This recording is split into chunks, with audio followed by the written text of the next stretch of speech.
पंजाब में बजट पेश करना चैलेंज बन गया। गवर्नर ने बजट इजलास ऐवान इकबाल में 2 बजे तलब कर लिया।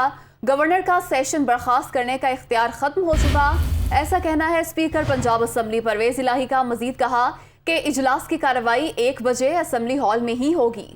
पंजाब में बजट पेश करना चैलेंज बन गया। गवर्नर ने बजट इजलास ऐवान इकबाल में 2 बजे तलब कर लिया। गवर्नर का सेशन बर्खास्त करने का इख्तियार खत्म हो चुका, ये कहना है परवेज इलाही का। मजीद कहा इजलास की कार्रवाई 1 बजे असम्बली हॉल में ही होगी।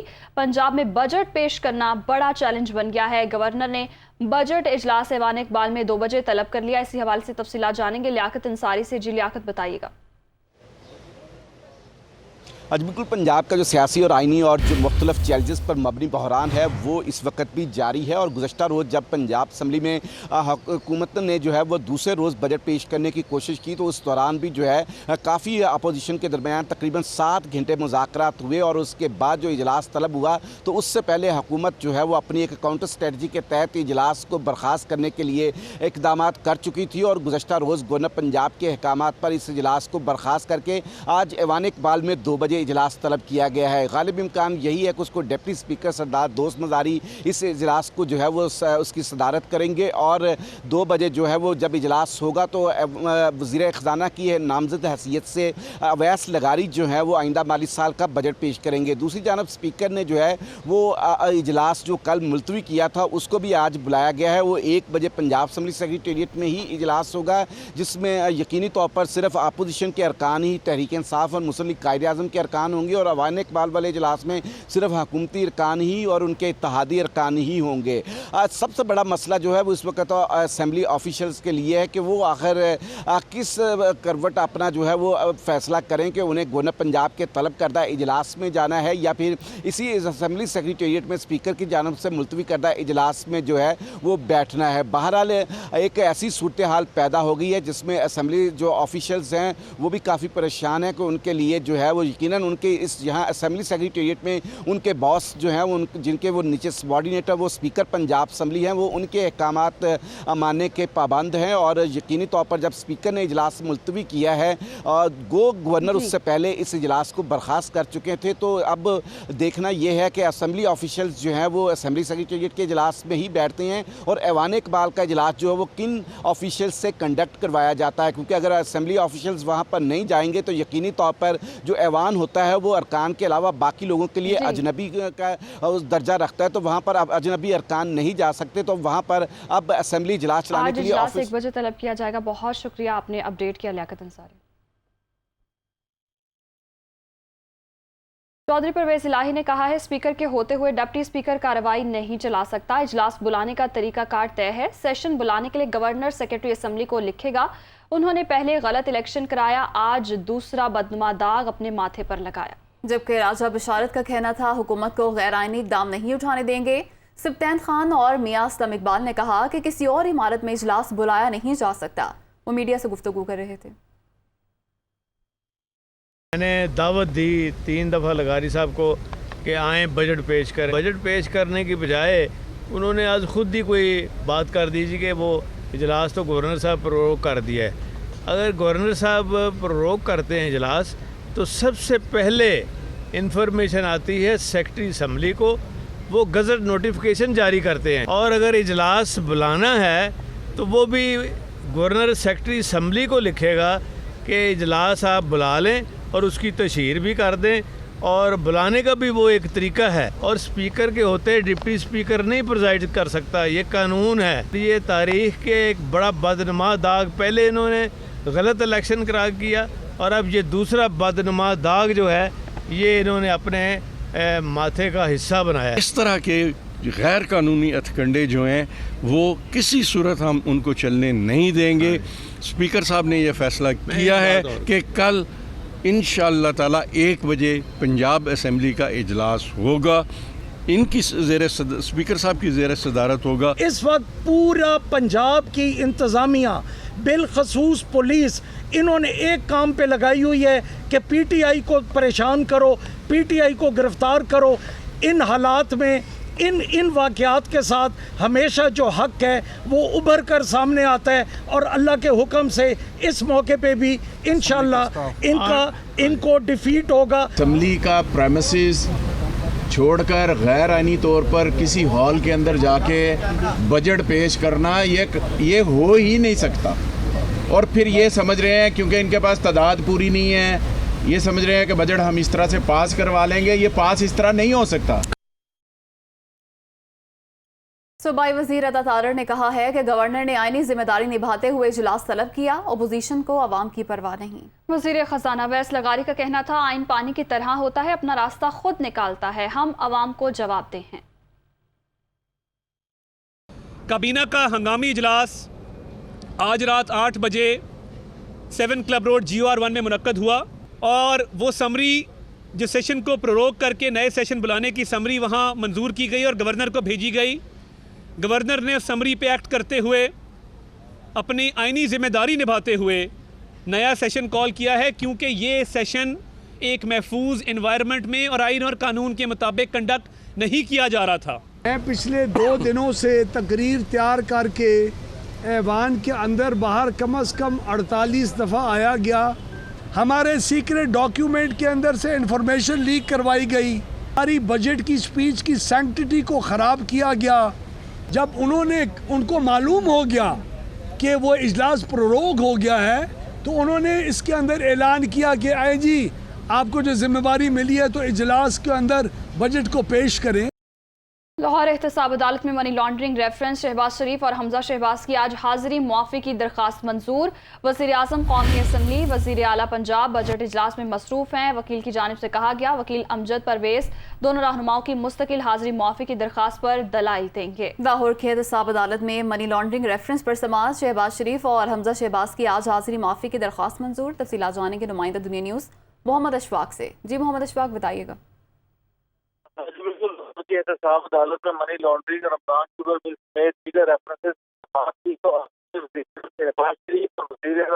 शहबाज की जानिब से 1 दिन की हाजिरी माफी की दरख्वास्त दी गई, और ये कहा गया कि वज़ीर आज़म इस्लामाबाद में मसरूफ हैं, जबकि वज़ीर आला पंजाब बजट इजलास में मसरूफ है, जिसकी वजह से वो आज पेश नहीं हो सकते। जिस पर एहतसाब अदालत के जज ने इस हवाले से हाजिरी माफी की 1 रोज की दरख्वास्त मंजूर कर ली, जबकि इससे कबल वज़ीर आज़म शहबाज शरीफ और वज़ीर आला हमजा शहबाज की जानिब से मुस्तकिल हाजिरी माफी की दरख्वास्त पहले ही दायर कर रखी है। तो उस सिलसिले में अदालत ने आइंदा समाअत पर फ्री कैन के वकला को दलाइल देने के अहकाम जारी कर रखे हैं। जी मोहम्मद अशफाक, बहुत शुक्रिया। पंजाब के 20 हलकों में ज़िमनी इंतखाब, चीफ इलेक्शन कमिश्नर मुतहरिक, चीफ इलेक्शन कमिश्नर का डिस्ट्रिक्ट रिटर्निंग अफसरान और मॉनिटरिंग अफसरान से रब्ता। इंतखाबात को शफाफ और गैर जानिबदार बनाने की हर मुमकिन कोशिश की जाए। चीफ इलेक्शन कमिश्नर की जानिब से हिदायत की गई कि इंतखाबी अमल के हवाले से किसी किस्म का दबाव खातिर में ना लाएं।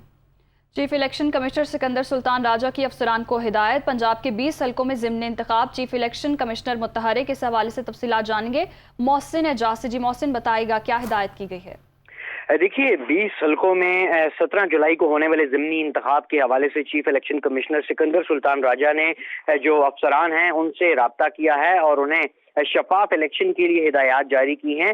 टेलीफोनिक राब्ते में चीफ इलेक्शन कमिश्नर की जानिब से डिस्ट्रिक्ट रिटर्निंग अफसरान और मॉनिटरिंग अफसरान से टेलीफोनिक रब्ता किया गया और उन्हें यह हिदायत दी गई कि शफाफ और गैर जानिबदाराना इंतखाब के लिए हर मुमकिन कोशिश की जाए और इस सिलसिले में किसी किस्म का दबाव खातिर में न लाया जाए। इसके साथ साथ चीफ इलेक्शन कमिश्नर की जानिब से ये भी कहा गया अमले को कि इलेक्शन और पोलिंग के अमल में रुकावट डालने वाले अनासिर के खिलाफ बिला इम्तियाज कानूनी कार्रवाई की जाए और डिस्ट्रिक्ट मॉनिटरिंग टीमें सूरत हाल की लम्हा ब लम्हा रिपोर्ट इलेक्शन कमीशन को भिजवाएं।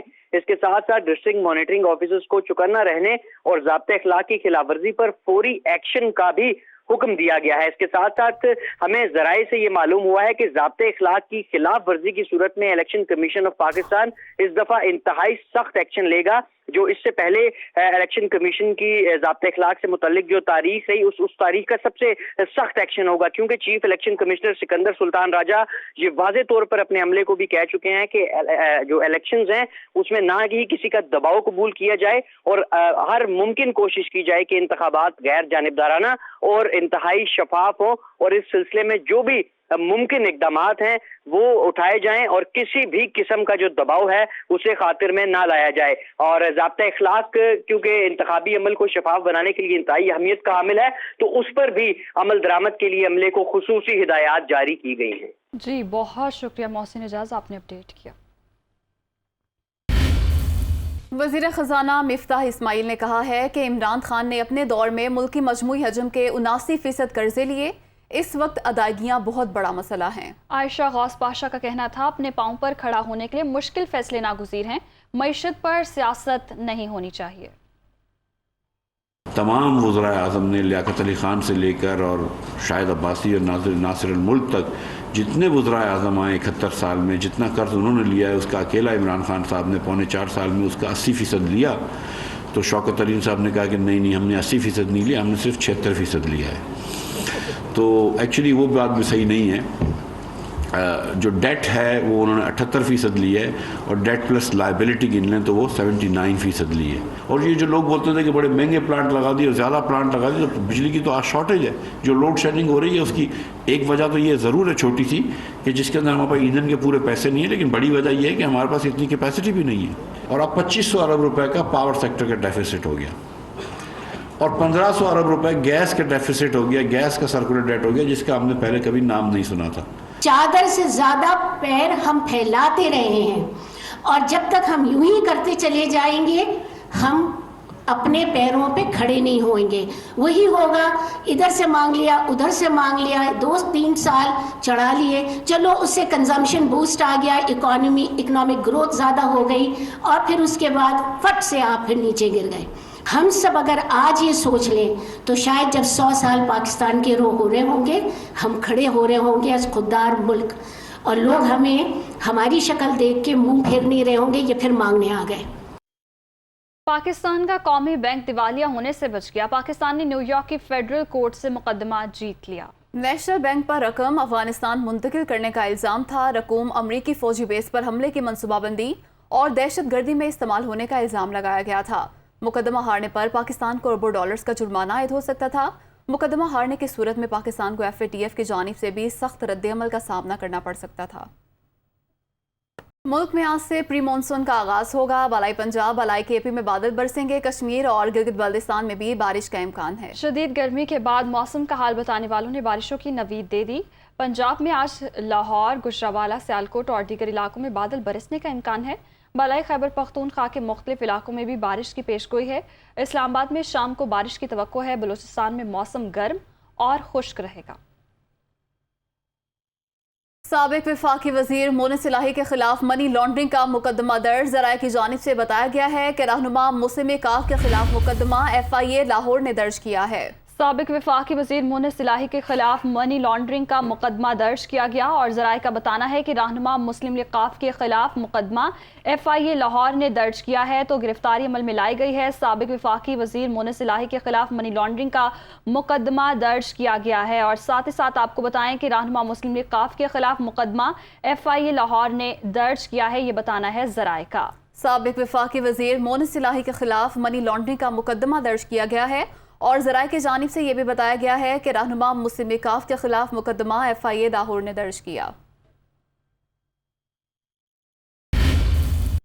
हुकूमत की जानिब से यूटिलिटी स्टोर्स पर घी की कीमत 300 रुपये फ़ी किलोग्राम मुकर्रर की गई है, लेकिन गुजरावाला के यूटिलिटी स्टोर्स पर गुज़श्ता एक हफ्ते से घी ही दस्तयाब नहीं है, जिसकी वजह से शहरी परेशान हैं। इस हवाले से मज़ीद जानते हैं अपने नुमाइंदे फ़हद बशीर से। देखिए, हुकूमत की जानब से यूटिलिटी स्टोर्स पर जो घी है उसकी कीमत 300 रुपये फ़ी किलोग्राम मुकर्रर कर दी गई है, जिसके बाद से लोग सस्ता घी खरीदने के लिए यूटिलिटी स्टोर्स तो पहुंच रहे हैं, लेकिन यहां पर गुज़िश्ता एक हफ्ते से किसी किस्म का भी घी दस्तयाब नहीं है, जिसकी वजह से शहरियों को काफ़ी मुश्किलात का जो है वो सामना करना पड़ा है। शहरी महंगा घी जो है वो ओपन मार्केट से खरीदने पर मजबूर है। हमारे साथ यहाँ पर कुछ शहरी भी मौजूद हैं, उनसे बात करते हैं और जानने की कोशिश करते हैं कितने दिन से वो यहाँ पर घी खरीदने के लिए आ रहे हैं। इधर जो सस्ती चीज़ें हैं वो तो नहीं मिल रही, घी है उधर बाहर से महंगा मिल रहा है, बाहर से 600 रुपये किलो मिल रहा है हमें। तो जो है ना इधर से 3 दिन हो गए हमें आया हूँ, आ रहे हैं तो जो है ना घी नहीं मिल रहा, दालें भी नहीं हैं, जो महंगी चीज़ें हैं वो तो जो है ना बाहर से ले रहे हैं। आज बिल्कुल आपने सुना, जो शहरी हैं उनका ये कहना है कि हुकूमत की जानिब से ऐलान तो कर दिया गया है कि यूटिलिटी स्टोर्स पर जो घी है वो 300 रुपये फ़ी किलोग्राम के हिसाब से जो है वो शहरियों को मिलेगा, लेकिन एक हफ्ता हो चुका है, अभी तक किसी किस्म का घी यहाँ पर दस्तयाब नहीं है। इसके अलावा दालें जो हैं वो भी यूटिलिटी स्टोर पर जो है वो मौजूद नहीं है और वो महंगे दामों जो है ये अशिया ओपन मार्केट से खरीद रहे हैं। उन्होंने हुकूमत से मुतालबा किया है कि हुकूमत फौरी तौर पर यूटिलिटी स्टोर्स पर घी और कुकिंग ऑयल की दस्तयाबी को जो है वो यकीनी बनाए। जी।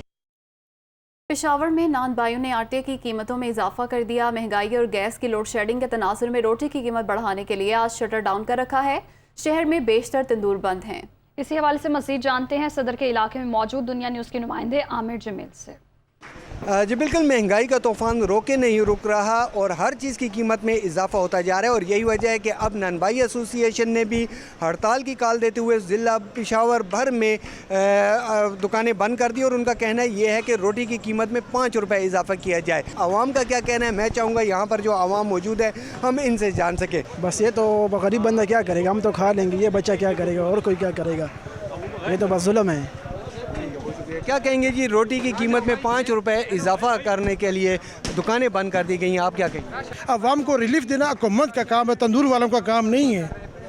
तो गैस महंगी है, आटा महंगा है, घी महंगा है, तो ये हुकूमत रिलीफ दे अवाम को ना। बहुत शुक्रिया जी। जहाँ पर अवाम को शदीद मुश्किलात का सामना है, अवाम का यहाँ पर कहना यही है कि 25 रुपये की रोटी इनके लिए नाकाबिले बर्दाश्त है। हुकूमत को चाहिए कि वो इसके हवाले से इक़दाम उठाए, पेट्रोल की कीमत, गैस की कीमतें और दीगर जो कीमतें कम करें ताकि रोटी की कीमत भी कम हो सके।